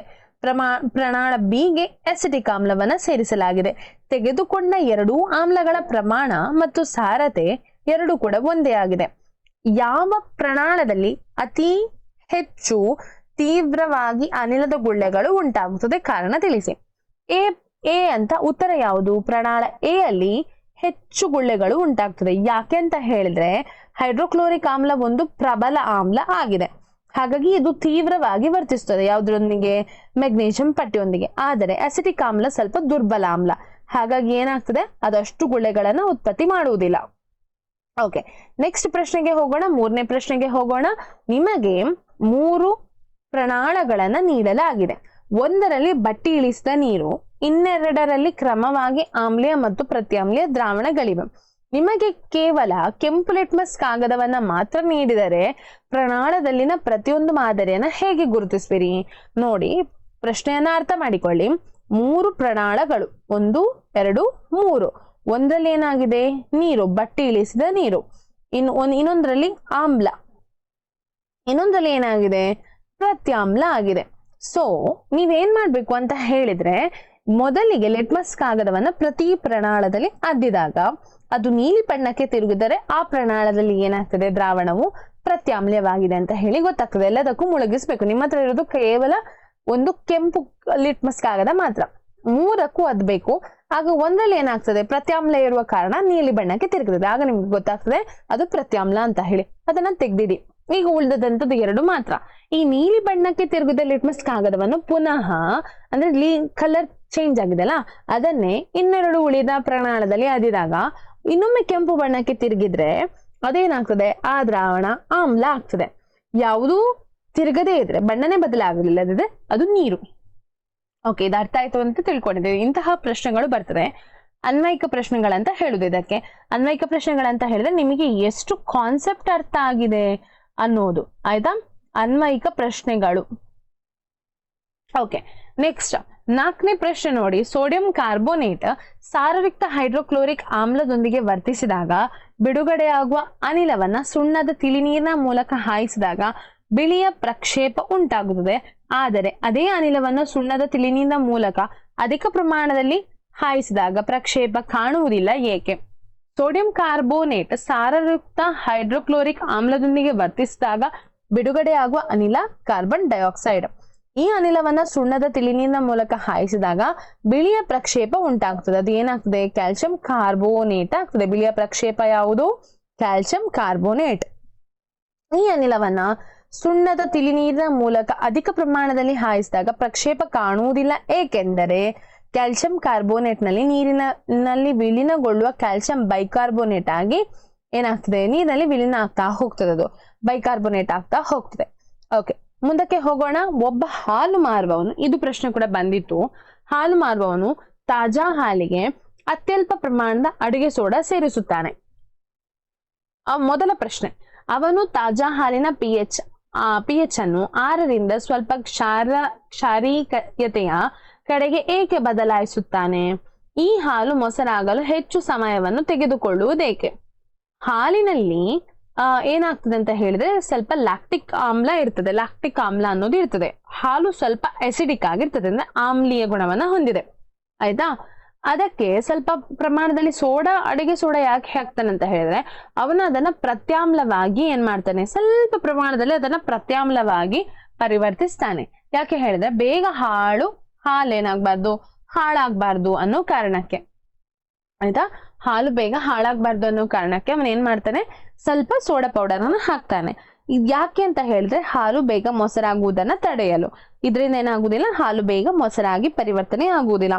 ಮತ್ತೊಂದು, ಹಾಲಿನಲ್ಲಿರುವ ಪ್ರತ್ಯಾಮ್ಲವು ಅಡಿಗೆ ಸೋಡಾ ಆಮ್ಲವನ್ನ ತಟಸ್ಥಗೊಳಿಸುವುದರಿಂದ ಮೊಸರಾಗುವಿಕೆ ಸ್ವಲ್ಪ ನಿಧಾನ ಆಗ್ತದೆ. ಅಂದ್ರೆ ತುಂಬಾ ಹೊತ್ತು ಬೇಕಾಗ್ತದೆ ಮೊಸರಾಗ್ಲಿಕ್ಕೆ, ಆಯ್ತಾ? ಯಾಕೆ ಹೇಳಿದ್ರೆ ಹಾಲಿನಲ್ಲಿ ಲ್ಯಾಕ್ಟಿಕ್ ಆಮ್ಲ ಇರುವುದರಿಂದ ಅದನ್ನ ಇಟ್ರೆ ಹಾಗೆ ಹಾಳಾಗ್ತದೆ. ಬ್ಯಾಕ್ಟೀರಿಯಾಗಳದನ್ನ ಇದು ಮಾಡಿ ಏನಾಗ್ತದೆ? ಲ್ಯಾಕ್ಟೋಬ್ಯಾಸಿಲೈ ಅನ್ನೋ ಬ್ಯಾಕ್ಟೀರಿಯಾ ಅದನ್ನ ಬೇಗ ಮೊಸರು ಮಾಡ್ತದೆ. ಆದ್ರೆ ಸ್ವಲ್ಪ ಸೋಡಾ ಪೌಡರ್ ಹಾಕಿದಾಗ ಹಾಲು ಏನಾಗ್ತದೆ? ಪ್ರತ್ಯಾಮ್ಲ ಆಗಿ ಪರಿವರ್ತನೆ ಆಗ್ತದೆ. 6ನೇ ಪ್ರಶ್ನೆಗೆ ಹೋಗೋಣ. ಹೈಡ್ರೋಕ್ಲೋರಿಕ್ ಆಮ್ಲವನ್ನ ಪ್ರಬಲ ಆಮ್ಲವೆಂದು ಹಾಗೂ ಅಸಿಟಿಕ್ ಆಮ್ಲವನ್ನು ದುರ್ಬಲ ಆಮ್ಲವೆಂದು ಕರೆಯಲು ಕಾರಣವೇನು? ನೋಡಿ, ಈಗಷ್ಟೇ ನಾವು ಅದನ್ನ ಡಿಸ್ಕಸ್ ಮಾಡಿದ್ದೇವೆ. ಸೇಮ್ ಪ್ರಶ್ನೆ ಇನ್ನೊಮ್ಮೆ ರಿಪೀಟ್ ಆಗಿದೆ.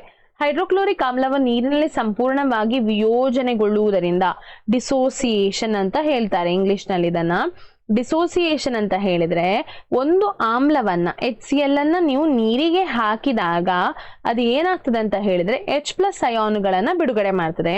ಮತ್ತೆ ಅದರೊಟ್ಟಿಗೆ ಒಂದು ಮೈನಸ್ ಅಯಾನುಗಳನ್ನ, ಒಂದು ಆನಯಾನುಗಳು ಮತ್ತೊಂದು ಕ್ಯಾಟಯಾನುಗಳು, ಕ್ಯಾಟಯಾನ್ ಮತ್ತೊಂದು ಆನಯಾನುಗಳು, ಆಯ್ತಾ? ಆನಯಾನುಗಳು ಅಂತ ಹೇಳಿ ಬಿಡುಗಡೆ ಆಗ್ತದೆ. ಸೊ ಅಯಾನ್ಗಳು ಆಯ್ತಾ, ಬಿಡುಗಡೆ ಆಗ್ತದೆ. ಸೊ ಈ ಕ್ರಿಯೆಯನ್ನ ವಿಯೋಜನೆ ಅಂತ ಹೇಳ್ತೇವೆ. ಸೊ ಹೈಡ್ರೋಕ್ಲೋರಿಕ್ ಆಮ್ಲದಲ್ಲಿ ಹೆಚ್ಚು H+ ಇರುವ ಕಾರಣ ಅದೇನ್ ಮಾಡ್ತದೆ? ಅದು ಪ್ರಬಲ ಆಮ್ಲವಾಗಿದೆ. ಅಸಿಟಿಕ್ ಆಮ್ಲದಲ್ಲಿ ಅಷ್ಟು H+ ಅಯಾನುಗಳು ಇಲ್ಲದ ಕಾರಣ ಅಸಿಟಿಕ್ ಆಮ್ಲದ ರಾಸಾಯನಿಕ ಸೂತ್ರ CH3COOH, ಆಯ್ತಾ? ಇದು ವಿಯೋಜನೆಗೊಂಡಾಗ CH3COO ಪ್ಲಸ್ H+ ಆಗ್ತದೆ. ಆದ್ರೆ ಇದು ಏನಾಗ್ತದೆ? ಅತ್ಯಂತ ಕಡಿಮೆ ಪ್ರಮಾಣದಲ್ಲಿ ಬಿಡುಗಡೆ ಆಗ್ತದೆ H+ ಅನ್ನೋದು. ಸೊ ಹಾಗಾಗಿ ಅದನ್ನ ದುರ್ಬಲ ಆಮ್ಲ ಅಂತ ಹೇಳಿ ಕರಿತೇವೆ ನಾವು. ಅದೇ ಶುಷ್ಕ HCl ಅನಿಲ ಶುಷ್ಕ ಲಿಟ್ಮಸ್ ಕಾಗದದ ಬಣ್ಣ ಬದಲಾಯಿಸುವುದಿಲ್ಲ, ಏಕೆ? ಇದು ಕೂಡ ಪ್ರಶ್ನೆ ಒಮ್ಮೆ ಬಂದಿತ್ತು ಎಕ್ಸಾಮಿಗೆ. ಸೊ ನೆನಪಿಟ್ಕೊಳ್ಳಿ, ಶುಷ್ಕ ನೋಡಿ, ಆಮ್ಲ ಮತ್ತು ಪ್ರತ್ಯಾಮ್ಲ ಯಾವುದೇ ಆಗಿದ್ರು ಕೂಡ ಅದು ಅದರ ಗುಣವನ್ನ ಪ್ರದರ್ಶಿಸಬೇಕಾದ್ರೆ ಅದಕ್ಕೆ ನೀರು ಬೇಕೇ ಬೇಕು. ಅಂದ್ರೆ ಅದು ಜಲೀಲವಾಗಿರ್ಬೇಕು. ಜಲೀಲ ಸ್ಥಿತಿ ಅಂತ ಹೇಳಿದ್ರೆ ನೀರಿನ ಪ್ರಮಾಣದ, ಜಲೀಲ ಅಂತ ಹೇಳಿದ್ರೆ ನೀರಿನ ಅಂಶ ಅದರಲ್ಲಿ ಇರಲೇಬೇಕು, ಆಯ್ತಾ? ನೀರಿನ ಅಂಶ ಇದ್ದಾಗ ಮಾತ್ರ ಅದರ ಗುಣವನ್ನ ತೋರಿಸ್ತದೆ. ಆಮ್ಲವು ಹಾಗೆ, ಪ್ರತ್ಯಾಮ್ಲವು ಹಾಗೆ. ನೀರಿನಲ್ಲಿ ಅದು ಆಮ್ಲ ಇದೇ ಆಗಿದಾಗ ಅಂದ್ರೆ ಮಿಕ್ಸ್ ಆದಾಗ ಅದು ವಿಯೋಜನೆಗೊಂಡು H+ ಅಯಾನುಗಳನ್ನ ಬಿಡುಗಡೆ ಮಾಡ್ತದೆ. ಆದ್ರೆ ಪ್ರತ್ಯಾಮ್ಲ ಏನ್ ಮಾಡ್ತದೆ? OH- ಅಯಾನುಗಳನ್ನ ಬಿಡುಗಡೆ ಮಾಡ್ತದೆ, ಆಯ್ತಾ? ಆಮ್ಲವು ಜಲೀಲ ಸ್ಥಿತಿಯಲ್ಲಿ ಇದ್ದಾಗ ಮಾತ್ರ ಆಮ್ಲೀಯ ಗುಣ ಪ್ರದರ್ಶಿಸುತ್ತದೆ. ಆದ್ದರಿಂದ HCl ಅನಿಲ ಶುಷ್ಕ ಲಿಟ್ಮಸ್ ಕಾಗದದ ಬಣ್ಣವನ್ನ ಬದಲಾಯಿಸುವುದಿಲ್ಲ. ಅದನ್ನ ಸ್ವಲ್ಪ ಒದ್ದೆ ಮಾಡಿ ಹಾಕಿದ್ರೆ ಶುಷ್ಕ ಲಿಟ್ಮಸ್ ಕಾಗದದ ಬಣ್ಣ ಯಾವ ಬಣ್ಣಕ್ಕೆ ತಿರುಗುತ್ತದೆ? ಕೆಂಪು ಬಣ್ಣಕ್ಕೆ ತಿರುಗುತ್ತದೆ. ಒದ್ದೆಯಾಗಿದ್ದಾಗ ಮಾತ್ರ. ಯಾಕೆ ಹೇಳಿದ್ರೆ ಈಗ HCl ಅನಿಲ ನೀರಿನೊಟ್ಟಿಗೆ ಪ್ರತಿವರ್ತಿಸಿ H+ ಅಯಾನುಗಳನ್ನ ಬಿಡುಗಡೆ ಮಾಡ್ತದೆ ಅನ್ನೋದು. 8ನೇ ಪ್ರಶ್ನೆ ನೋಡಿ. ಪ್ರತ್ಯಾಮ್ಲೀಯ ದ್ರಾವಣಗಳು H+ ಅಯಾನುಗಳನ್ನ ಹೊಂದಿರುತ್ತವೆ. ಹೌದಾದಲ್ಲಿ ಅವು ಪ್ರತ್ಯಾಮ್ಲೀಯವಾಗಿದೆ ಏಕೆ? ಹೊಂದಿರುತ್ತದೆ, ಎಲ್ಲವೂ ಹೊಂದಿರುತ್ತದೆ. ಈಗ ಪ್ರತ್ಯಾಮ್ಲವು ಕೂಡ ಏನಾಗಿದೆ, H+ ಅಯಾನುಗಳನ್ನ ಹೊಂದಿರ್ತದೆ, ಆಮ್ಲ ಕೂಡ OH- ಅಯಾನುಗಳನ್ನ ಹೊಂದಿರ್ತದೆ. ಆದ್ರೆ ಅದರ ಪ್ರಮಾಣದಲ್ಲಿ ಹೆಚ್ಚು ಕಡಿಮೆ ಇರ್ತದೆ. ಅಂದ್ರೆ ಪ್ರತ್ಯಾಮ್ಲಯ H+ ಅಯಾನುಗಳನ್ನ ಹೊಂದಿರ್ತದೆ, ಆದ್ರೆ ಅದರ ಪ್ರಮಾಣ OH- ಅಯಾನುಗಳಿಂದ ತುಂಬಾ ತುಂಬಾ ತುಂಬಾ ಕಡಿಮೆ ಇರ್ತದೆ. ಆದ್ರೆ ಆಮ್ಲ ಕೂಡ OH- ಅಯಾನುಗಳನ್ನ ಹೊಂದಿರ್ತದೆ, ಆದ್ರೆ ಅದರ ಪ್ರಮಾಣ H+ ಅಯಾನುಗಳಿಗಿಂತ ತುಂಬಾ ತುಂಬಾ ತುಂಬಾ ಕಡಿಮೆ ಇರ್ತದೆ. ಆಯ್ತಾ? ಅಯಾನುಗಳ ಸಾರತೆ ಅಂದ್ರೆ ಅಧಿಕವಾಗಿರ್ತದೆ ಅಂತ ಹೇಳಿ. ಓಕೆ, ಕಾನ್ಸಂಟ್ರೇಷನ್, ಸಾರತೆ ಅಂತ ಹೇಳಿದ್ರೆ ಕಾನ್ಸಂಟ್ರೇಷನ್ ಅಂತ ಹೇಳ್ತೇವೆ ನಾವು ಇಂಗ್ಲಿಷ್ನಲ್ಲಿ ನೋಡೋರು ಯಾರಿಲ್ಲ, ಬಟ್ ಸ್ಟಿಲ್ ನಾನು ಹೇಳಿದ್ದು. ತಾಮ್ರ ಮತ್ತು ಹಿತ್ತಾಳೆ ಪಾತ್ರೆಗಳಲ್ಲಿ ಮೊಸರು ಅಥವಾ ಹುಳಿ ಪದಾರ್ಥಗಳನ್ನ ಸಂಗ್ರಹಿಸುವುದು ಸೂಕ್ತವಲ್ಲ, ಕಾರಣ ಕೊಡಿ. ಹುಳಿ ಪದಾರ್ಥಗಳು ಹೆಚ್ಚಾಗಿ ಆಮ್ಲವನ್ನ ಹೊಂದಿರುತ್ತದೆ. ಹುಳಿ ಆಗ್ಲಿ ಮೊಸರಾಗ್ಲಿ ಎರಡೂ ಕೂಡ ಆಮ್ಲ ಇದೆ ಅದರಲ್ಲಿ. ಹುಳಿಯಲ್ಲಿ ಟಾರ್ಟಾರಿಕ್ ಆಮ್ಲ, ಮೊಸರಿನಲ್ಲಿ ಲ್ಯಾಕ್ಟಿಕ್ ಆಮ್ಲ. ಮೊಸರಿನಲ್ಲಿ ಯಾವ ಆಮ್ಲ ಇದೆ? ಲ್ಯಾಕ್ಟಿಕ್ ಆಮ್ಲ ಇದೆ. ಆಮ್ಲಗಳು ಏನ್ ಮಾಡ್ತದೆ? ಹಿತ್ತಾಳೆ ಅನ್ನೋದು ಲೋಹ, ಆಯ್ತಾ? ತಾಮ್ರ ಮತ್ತು ಹಿತ್ತಾಳೆ ಅನ್ನೋದು ಏನಾಗಿದೆ, ಅದು ಲೋಹ ಆಗಿರುವ ಕಾರಣ ಆಮ್ಲಗಳು ಲೋಹದೊಂದಿಗೆ ಪ್ರತಿವರ್ತಿಸುತ್ತದೆ. ಮತ್ತೆ ಆಹಾರವನ್ನ ಏನ್ ಮಾಡ್ತದೆ? ವಿಷಮಯವನ್ನಾಗಿಸ್ತದೆ. ಹಾಗಾಗಿ ನಾವೇನ್ ಮಾಡುವುದಿಲ್ಲ, ಹುಳಿ ಪದಾರ್ಥಗಳನ್ನ ಅಥವಾ ಮೊಸರನ್ನ ಯಾವುದ್ರಲ್ಲಿ ಶೇಖರಿಸಿ ಇಡುವುದಿಲ್ಲ ಅಥವಾ ಸಂಗ್ರಹಿಸಿ ಇಡುವುದಿಲ್ಲ, ಲೋಹ ಮತ್ತು ತಾಮ್ರದ ಪಾತ್ರೆಗಳಲ್ಲಿ ಸಂಗ್ರಹಿಸಿ ಇಡುವುದಿಲ್ಲ. ನೆಕ್ಸ್ಟ್ ಹೋಗೋಣ 10ನೇ ಪ್ರಶ್ನೆ ಮತ್ತು ಕೊನೆಯ ಪ್ರಶ್ನೆ. ಆಮ್ಲ ಮತ್ತು ಪ್ರತ್ಯಾಮ್ಲಯಗಳ ಜಲೀಲ ದ್ರಾವಣಗಳು ವಿದ್ಯುತ್ತಿನ ಉತ್ತಮ ವಾಹಕಗಳಾಗಿರಲು ಕಾರಣವೇನು? ನೋಡಿ, ಈಗಷ್ಟೇ ನಾನು ಹೇಳಿದ್ದೇನೆ, ಅಂದ್ರೆ ಆಮ್ಲ ಮತ್ತು ಪ್ರತ್ಯಾಮ್ಲಗಳು ನೀರಿನಲ್ಲಿ ವಿಯೋಜನೆಗೊಂಡಾಗ ಅದು ಧನ ಮತ್ತು ಋಣ ಅಯಾನುಗಳನ್ನ ಬಿಡುಗಡೆ ಮಾಡ್ತದೆ. ಈ ಧನ ಮತ್ತು ಋಣ ಅಯಾನುಗಳು ಫ್ರೀ ಅಯಾನುಗಳು ಆಗಿರುವ ಕಾರಣ ಅದೇನ್ ಮಾಡ್ತದೆ? ವಿದ್ಯುತ್ತನ್ನ ಪ್ರವಹಿಸಲು ತನ್ನ ಮೂಲಕ ಬಿಡುತ್ತದೆ. ಹಾಗೆ ಇದು ಏನ್ ಮಾಡ್ತದೆ? ವಾಹಕವಾಗಿ ಕಾರ್ಯನಿರ್ವಹಿಸ್ತದೆ. ಸೊ ಇವಿಷ್ಟು ಆಮ್ಲಗಳು, ಪ್ರತ್ಯಾಮ್ಲಗಳು ಮತ್ತು ಲವಣಗಳು ಪಾಠದ ಪ್ರಶ್ನೋತ್ತರಗಳು. ಈವರೆಗೆ ಕೇಳಿದಂತಹ ಎಲ್ಲಾ ಪ್ರಶ್ನೋತ್ತರಗಳನ್ನ ನಾವೇನ್ ಮಾಡಿದ್ದೇವೆ? ಡಿಸ್ಕಸ್ ಮಾಡಿದ್ದೇವೆ. ಸೊ ಹಾಗಾಗಿ ನಿಮಗೆ ಗೊತ್ತಿರಬಹುದು ಯಾವುದು ಇಂಪಾರ್ಟೆಂಟ್ ಪ್ರಶ್ನೆ ಆಗಿರ್ತದೆ, ಯಾವ ರೀತಿಯ ಪ್ರಶ್ನೆಗಳನ್ನ ಕೇಳ್ತಾರೆ ಮತ್ತು ಯಾವ ರೀತಿ ಅನ್ವಯಿಕ ಪ್ರಶ್ನೆಗಳು ಬರ್ತದೆ ಅಂತ ಹೇಳಿ. ಸೊ ಇವಿಷ್ಟು ಇವತ್ತಿನ ತರಗತಿಯಲ್ಲಿ ನಾವು ಕಲ್ತದ್ದು. ಈ ವಿಡಿಯೋ ನಿಮ್ಗೆ ಇಷ್ಟ ಆಗಿದ್ರೆ ಲೈಕ್ ಮಾಡಿ, ನಿಮ್ಮ ಸ್ನೇಹಿತರ ಜೊತೆ ಶೇರ್ ಮಾಡಿ, ಹಾಗೂ ಚಾನೆಲ್ ಅನ್ನ ಸಬ್ಸ್ಕ್ರೈಬ್ ಮಾಡಿ. ನೀವು ಯಾವ ಫಸ್ಟ್ ಟೈಮ್ ನೋಡ್ತಾ ಇದ್ರೆ ಚಾನೆಲ್ ಅನ್ನ ಸಬ್ಸ್ಕ್ರೈಬ್ ಮಾಡಿ ಅಂತ ಹೇಳ್ತಾ ಎಲ್ಲರಿಗೂ ಧನ್ಯವಾದಗಳು.